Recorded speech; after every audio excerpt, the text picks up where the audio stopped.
Hey everyone, and welcome to Take Back Time. We are focused on helping you to work smarter, not harder. And today I am super excited to have Kris McPeak with me. She's an educator, author, and podcast host who loves to rock the 9 to 5 side hustle. We'll hear what that means. And by day, Kris works for a community college foundation. And in the other 8 hours, when she's not sleeping, she runs a non-for-profit master swim team with her hubby and hosts also a podcast called Elevate Your Eight.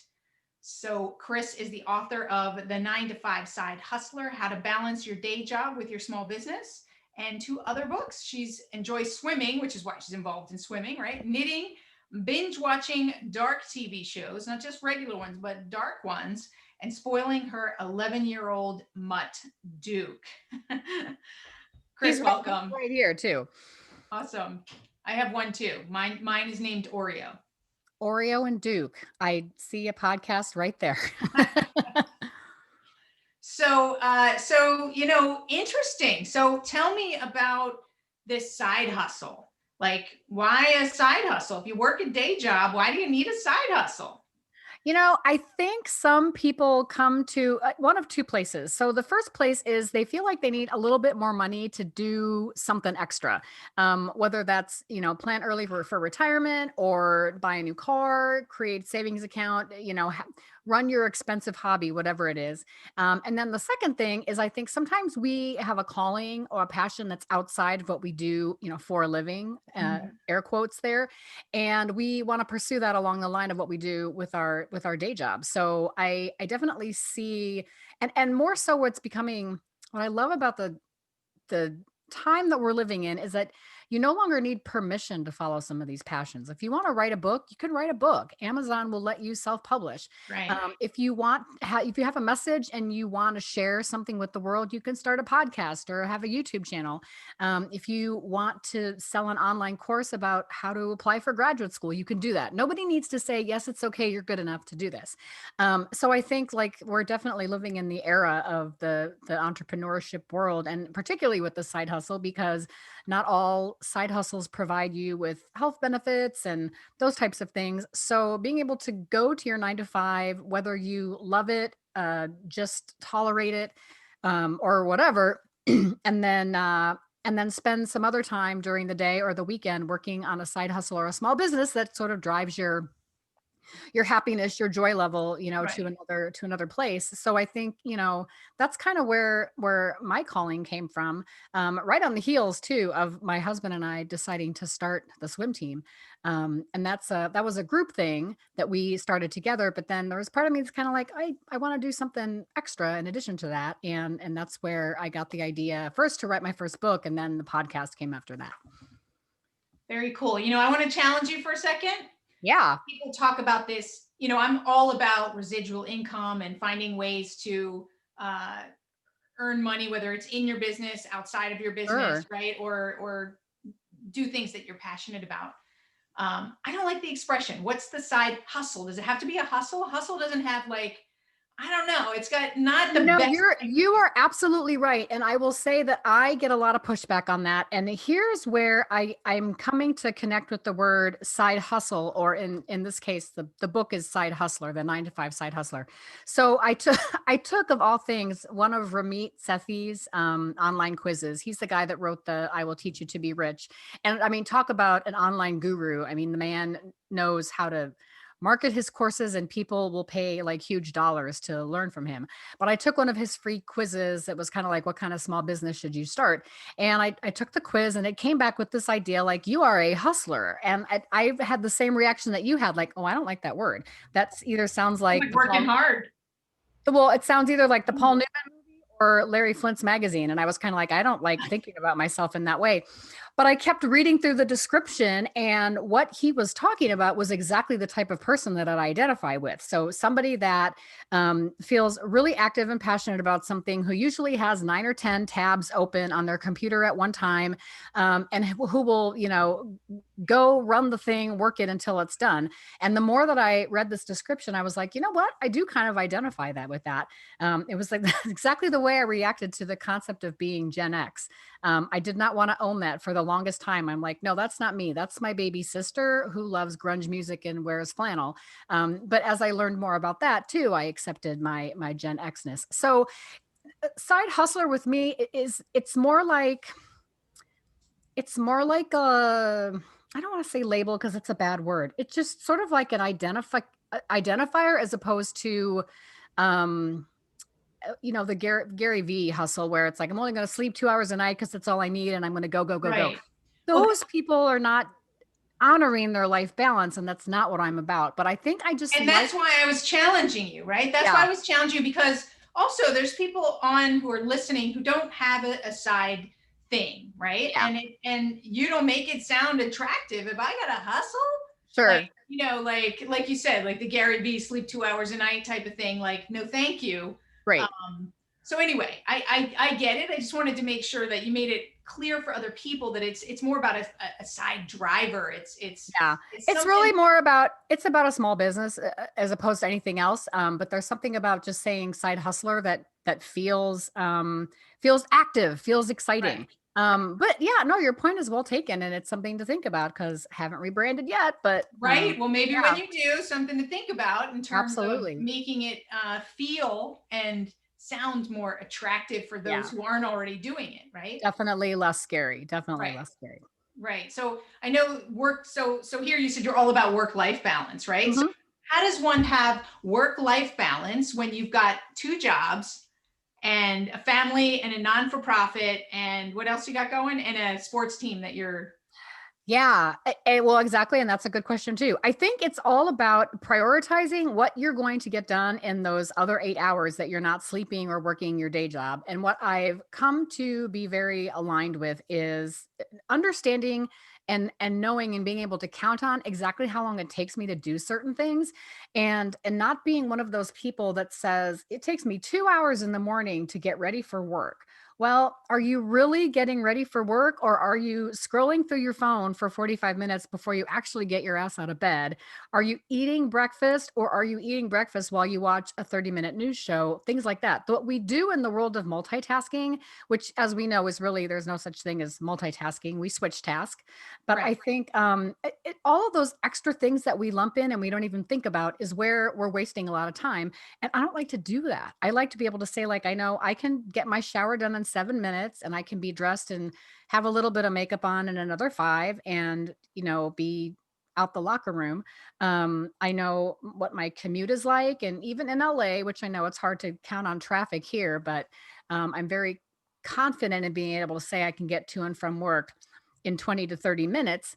And, and, and making use of time, being able to, so while I'm doing my commuting, I'm also engaging in my professional development and my learning, because I love to listen to podcasts and I love to Right. listen to audiobooks and things like that. So I'm really doing the best that I can. And I try to empower other people's too, to not waste time, to not fall down the black holes, not get sucked into the 45-minute Instagram scroll or the Facebook suck, those types Right. of things. And if you say, like, during this time of the day, from 6 to 7 on Mondays and Wednesdays is when I'm gonna sit down with my hubby and we're gonna work on things for the swim team.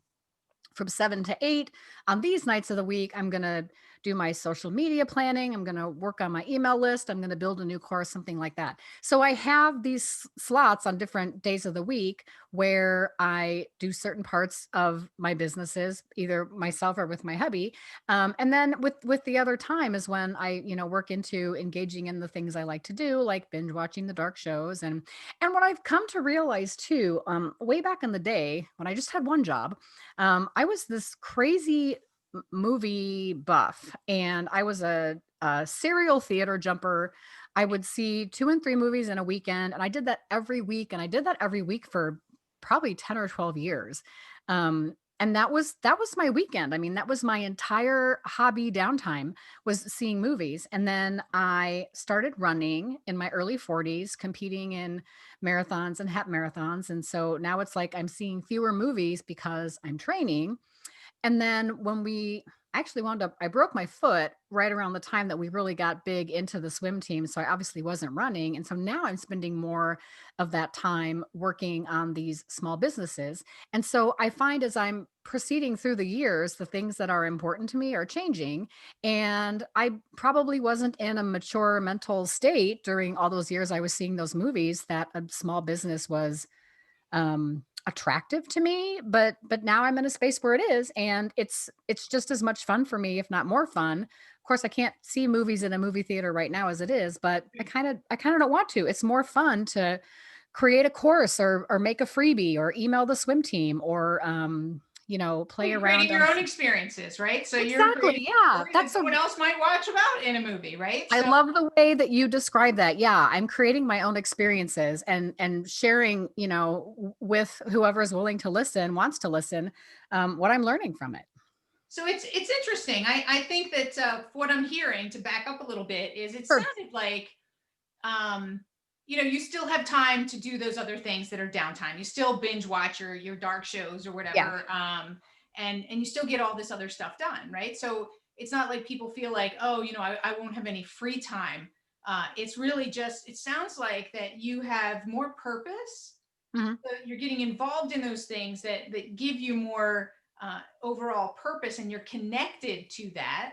Yes. Then therefore, that makes you want to do things more effectively and efficiently, so you have time for that purpose, and then you also have time for the downtime.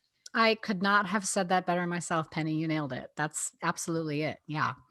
So Yeah, that's and that's I've what and I was I've hearing you definitely say, right? So exactly. let's go back and because that's probably what people were thinking, was how do you have any downtime if you have a side business? And let's say there's some people, I've talked to them, they have a side business, and they can't seem to get past a plateau, that they're stuck in their side business because there's just not enough time, from what they say, in Sure. order to give it the attention that it needs. So it kind of just flounders or doesn't go where they want it to go. Yeah. What could you advise somebody who's in that position? I think a lot of times when you're starting something from scratch, and that word flounder, like, that's mentally sticking with me. Eh, there are we live in a society too where there's instant gratification everywhere, and I think if you're going to go into a small business, anything like that, that's going to change the way that you spend your time. I mean, even a hobby that requires a lot of learning, like Mm, riding horseback, playing a guitar, learning the sitar, I mean, whatever it is. right. It all The requires time, right? exactly, yeah. And where was I Why do going? we blame time? Why do we blame time? I It's think always it's a blame of time. I don't have enough time, uh-huh. right? It's always Um, the top excuse that we have. yeah, and I hate that because I've read everything that Laura Vanderkam has ever written. So that whole, like, I have the same 168 hours as you do Yeah, goes a long way with me. So I yeah, I if I tell that to anybody else, I want them to call me on it because I don't believe I don't have enough time to not do something. I'm having to prioritize what I do right. and be much more intentional about that. And so the concept of starting something from scratch, learning something new, you have to be prepared to know that you're not going to go from picking up guitar to being Eddie Van Halen in a week's time. This is a marathon, not a sprint. I mean, we've heard that expression a dozen times. And I mean, I'm not making enough money on either side gig to leave my day job. But at the same token, I don't really want to leave my day job. I'm really happy with what I do from 8 in the morning till 4:30 in the afternoon. I have this passion for this other thing that I can work in now. So I'm not in a hurry. I'm really happy doing what I'm doing. And so I don't feel, and so, yeah, I mean, you were really right to challenge me on the word hustle because it's not the mentality that I have. I'm not in a Right. hurry. You're not hustling. You've got drive. Yeah, I love that. Yeah, that's perfect. I have drive and I have purpose. The purpose that I think I really like the way that you said that. Yeah. And what struck me as you were talking about it, and what I see a lot of people have a challenge with, especially with this, I don't have enough time, and this whole prioritization and how important it is why do you think people have such difficulty? We'll get to the wasting time, but why do they have a difficulty prioritizing? I have my own theory on this, but I want to know what yours is. Yeah. I think it's because, boy, that's a really good question. Because we sometimes don't know what's important to us, and things that we think, the time suckers are so, we're so oblivious to the time suckers that we don't realize that those things have taken over in a sense. Like if you miss your kid's soccer game because you absolutely positively had to answer 10 more emails before you left the office. Well, what was really the more important thing for you to do? Was it to finish up and get to your kid's soccer game, or to get to those 10 emails? And I have a supervisor right now who will say, like, nothing that we do or don't do is going to hurt anybody or let anybody die. Right. You're not And this brain surgeons, right? That's what I tell my exactly, yeah. clients. Like, So get I over think yourself. You're just not that important. right. Yeah, I love that. And I think, yeah, I think we don't give ourselves credit for being smart enough to do the things that we really want to do. And we feel an immense amount of pressure to be things that we're not, and or keeping up with the Joneses, like that whole comparison thing. And I fall victim to this myself. And I have to remind myself, like, that is not, that person's path is not my path. I have Nope, my own at all. path, and I need to be happy with that. And as soon as I, turn that switch on, then I feel so much better. So yeah, I think we just get stuck in that rut of wanting to do more than makes sense to do, and or prioritizing the things that are really important to us. Is that 45-minute Instagram really that important in your life, as opposed to 10 other things that you could be doing with that 45 minutes? Walking around the block, doing weights, doing those dishes so that they don't sit there all day and smell when you get home, that kind of stuff. I think it's the, like you said, it's the comparisons, right? As I Mhm. should be doing this, right? Where Tony Robbins talks about shoulding on ourselves. Yes, I That love that. we've got all these shoulds that get in the way. And I've been thinking about this a lot lately. That it's really we are people pleasers too, right? We want to please Yes. others. We want to be responsive, but we don't want to be known as that person who's not responsive. Mhm. And it's letting go is the hardest thing that we have. If we think about, Absolutely. it's the letting go. It's the, I can't do that. And what does that mean? Will I disappoint somebody? Will Mhm. and either way, you're going to disappoint someone. If you don't get to that soccer game, you're going to disappoint Yeah. the most important people in your lives. But for some reason, we prioritize others Mhm. over those that are most Ourselves. important to Yeah. ourselves, and those in our family, right? Well, oh, they'll understand, or Right. and so we really need like a mindset shift in that, Yeah, being able absolutely. to let go. And And I, I I think I saw someone once with these T-shirts that say "You're just not that important," right? that's So that we awesome. don't think that everybody's hanging on our every word, and that us Yeah. getting back to them, and that client is going to go away if they have to wait an hour, or don't get an email until the morning. And maybe some of them will, but at the end of the day, you're not driving yourself crazy. Yeah. And you'll know that the people that you have are the people that you're meant to have. Yeah. The sales Exactly. that you're meant to have. So I Exactly. think it's that. It's just Mhm. really finding a way to let go of what we can't do, and what Yeah, what isn't totally. a And, priority. and not feeling like we have to do everything by ourselves, especially at the day job. Um, it's not going to get done if I don't do it. It's not going to get done right. And trusting that you have the capability to help someone else on your team, assist you with a project, teach a skill to somebody else so that they can participate with you. And there's so many things that we can do in the workplace to get things off of our plate that aren't hurting ourselves and not putting a lot of work on somebody else. But maybe because you taught your administrative assistant to do this one task to help you out, now they've got a skill that they didn't have before, and you've just helped them in their professional development. And when I get to do that, I get so excited because I that's something I really thrive on, is knowing that if I'm responsible for someone's professional development, I want to be all in on that. So it's not just telling them like, oh, you're great because you came to work on time, every day this week, and crap like that. I want to be able to say, like, yeah, I was really impressed that you took the time to help me with that project by learning this database and stuff like that. So I think we don't do enough of that in the workplace, especially as managers. Absolutely. Yeah. We don't give people the recognition that they need. We don't invest in their self-development, Yeah. and we don't delegate well enough, right? That's a big No. problem, is that we either dump it Mhm. and just say it's out of our hands, let them figure it out, or we're like a Yeah. micromanager and then we're like over. So we definitely need some guidance on the delegation. Yeah. I do have to tell you that it's like my favorite thing to do, and I try to do it first thing in the morning as my morning routine, is to delegate something, Oh, I because love how that. great does that feel at the end of the day when I got done not only what I had to do, but what someone else, Yeah. do for me to advance whatever it is I'm working on. So So uh, in your morning routine, you plan in your head that you're going to delegate something to somebody on your team or in your life. yeah, That's really cool. right. I love that. Yeah. And I'm not as consistent. I'm working on making that like an everyday thing, because it takes preparation to delegate, Yeah. right? Absolutely. So you have to be ready and know who you're going to delegate it to, what exactly you're going to delegate, and as I said, not dump it. So I need to also be clear as to what my objective is, what I want back, and how I Yeah. want it, and all that. Yeah. But Or like my hubby will say, he's like, don't fast food this, Kris. Like, if you're going to do it right. And if you can't do it right, right, give it to somebody else who will, or tell me so that I don't put that expectation on you. right. I Yeah, call I it know. the drive-by, I right? know. I know when something's important to him with the swim team, when he'll say to me, please don't fast food this. Like, okay, I got it. Awesome. So I ask every guest this, and I'd like to hear what your definition of productivity is and why. Oh gosh. That's really great question. I think productivity is making the very best use of your time within the framework of finding joy, stabilizing joy, and doing the things that you know that you were put on this planet to do.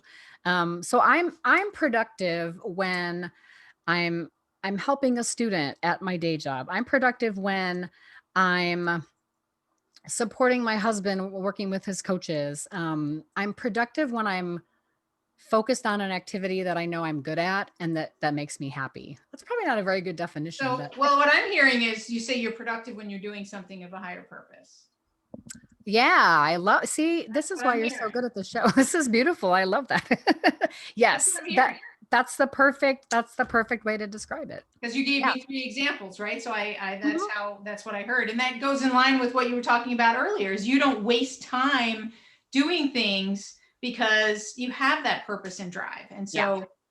so that makes a lot of sense. And so I just want for the listeners to really think about, Mhm. you know, have you lost some of your purpose and motivation? How do you get reconnected? How do you uh, take a step back and decide, Yeah. uh, to evaluate what brings you joy, what brings value to others, and how does that serve you, right, in that context? So I think people are just disconnected, and it's time to get reconnected to Yeah. ourselves, to each other, to what matters to us, and to our community. Yeah, and I think that's the very reason why people stay in jobs that they hate is that whole lack of well, okay, let me rephrase that. I think that's the reason why people should pursue jobs that they don't hate. And it's okay to change your vocation if it's not bringing you joy or you're not using your talents. And I've Right, always tried to tell students like don't be a pre-med student because your parents want you to. If you hate chemistry, well, guess what? You are not going to make it to medical school. So you need to figure that shit out for yourself. And, 25 years in higher education has definitely taught me one thing, and that's that. And I'm not a parent, so I know I'm giving away advice that I don't have myself, but it's because I've worked with students for so long. But parents can't dictate to their kids, their students, their children, who and what they need to be with their life. Because if you're not pursuing something that brings you joy, something that you're good at, that lets you serve your higher purpose, you'll never be successful, and you'll resent it for the right. rest of your life. So I see folks come to campus every year. It's like, well, I'm in pre-med. Oh, that's exciting. Why do you want to do that? Well, my parents are doctors. Okay, well, Right. that's And great, but is that really what you want to do? And right. And without the why, I just want to bring it back, then we're disconnected, right? That's yeah. why, going back to your point about why people stay in jobs they hate, it's because Hmm. they're disconnected. It's just a Yeah. transaction. It's I do this and Yeah. I get some money for it. And Great. just brain dead, like Yeah. It's chasing the money. I heard Michael Neely say that on a show the other day. And and the I more we that's chase something, the less we have of it. So just think about that yes. too. Yeah, I love that. Well, Okay. that's why I love the Gallup organization and the Strengths Finder. That is my favorite personality assessment in the history of the world because I love that it's based on positive psychology Yeah. and all about finding engagement. And every single book that Tom Rath has written, I love because he speaks the truth in a way that's like so obvious, but you don't think about it. Right. Um, so yeah, I'm a big fan of Tom Rath books and a big fan of the Strengths Finder stuff. Awesome. Awesome. So tell me, show about working smarter, right? And you're Yeah. talking about some work-life balance and your approach to it. What's your shortcut? Like, is it it could be a tool, it could be a way of thinking, it could be, what do you consider your biggest shortcut? Well, that's a good question. I think the notion that every new day is a reset. So if there was something that was high up on my must do list or even my want to do list that I didn't complete, I'm not going to beat myself up over it because tomorrow's another day and Big I and can little. I can do it then. So I think what Warren Beatty said in the movie Bugsy, he's like, everybody deserves a second chance. And that one task, that dry cleaning you didn't pick up, or that one project, unless there was a deadline involved. I mean, I guess that's a bad example, but being able to still close your eyes at the end of the night and say, I got stuff done today and I'm okay with that. And the dry cleaning I can get tomorrow, or, I'll just make a quick phone call and make sure I can still submit that report. But I think the things that we absolutely positively know we have to get done, we're going to get that done. And whether it is that we do that Parkinson's law thing where it's like, I'm going to gut this out for the month that it takes till it's due, or I'm going to finish it in the hour before it's done. Well, okay, it's done. And you can check that off. And again, lay your head on the pillow at night knowing that I got done what I needed to get done today.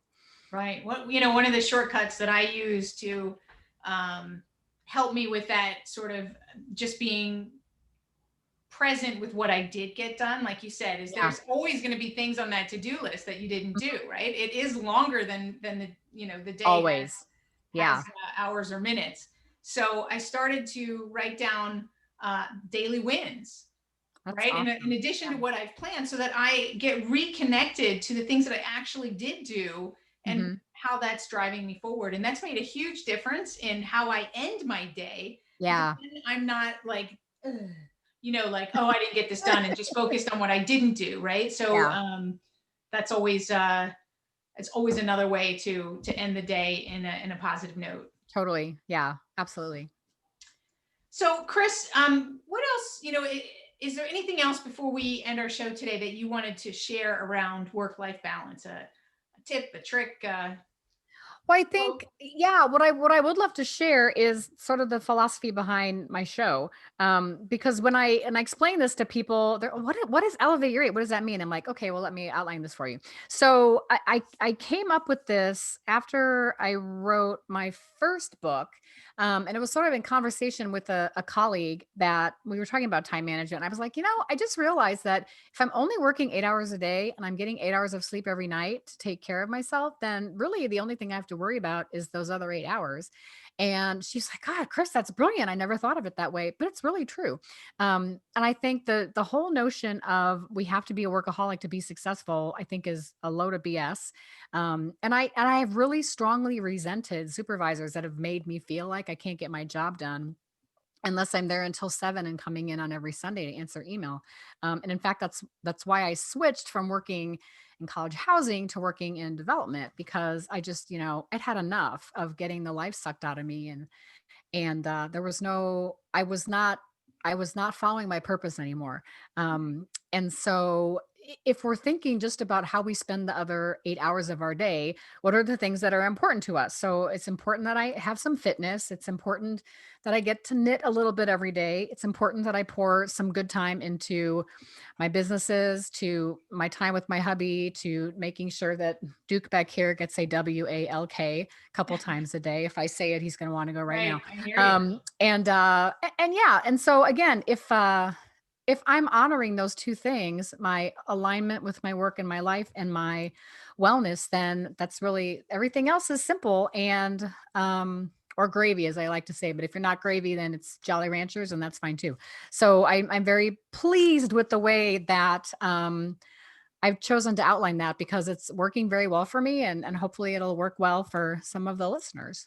Yeah, I love that. I love that because, if I step back and think about that, right? If you're as purposeful, so many times in people's day jobs, they have a system that they work with. Maybe they time block, they have Yeah. meetings and they plan their work, right? And sometimes uh, we, for whatever reason, strategies are cross contextual, but for whatever reason, we don't plan what's important and to us, in our private life. And eight Yeah. hours, having 8 hours a day, if you look at it like that, like that's a lot of time. Yeah. And if you do the math and you work through the week, like if you do it as a 168 hours a week thing, by the time Right. you've added it all up, like after you've done with your 40 hours a week of work and your it's not 40 hours, whatever it is, hours of sleep. It's like you have 3 full days worth of time to do other stuff. And if you put it in those contexts, it's like nobody should be complaining about not having any time to do anything. The reason you don't is because you're wasting your time and you're not prioritizing it, because you're stuck in those other time sucker things. And I use the Instagram scroll as an example a lot, but it's really, I mean, I think people would be appalled if they could really track how much time they're spending with their face in their phone. I think we should cut off everybody's finger. Yeah. The new discovery for me. If we just cut off the scroll finger, what do we do then? Yeah, you have to Right? talk to somebody. God forbid we actually talk to somebody. That would just ruin everything. Well, Kris, Oh, thank you so much for being here and sharing, your tips and your wisdom. Where can people find out more about you and about your podcast? sure. They can go to elevateyour8.com, and they can also find me at krismcpeak.com. That's Chris with a K. Everything about the show is there. And yeah, if they want to yeah, take a listen, I would love for them to hop on and tell me what they think. Awesome. Well, thank you so much for being here. Oh, thank you for having me, Penny. This has been a load of fun. I really appreciate it. For us as well, right, everybody? So thank you Yay! all for being here, right? Because you guys are the crux of the show. And I think, that last point about the, 8 hours of work, 8 hours of sleep, and then what we do in between, right? That is the perfect recipe for balance if you think about it. So take that and do with it what you will. Give yourself a call to action as to how you're going to better plan your 8 hours in between, and also what you're going to do to be more purposeful so you can eliminate the waste that's sucking away that time. So thank you all. My name is Penny Zenker, and this is Take Back Time. We'll see you in the next episode.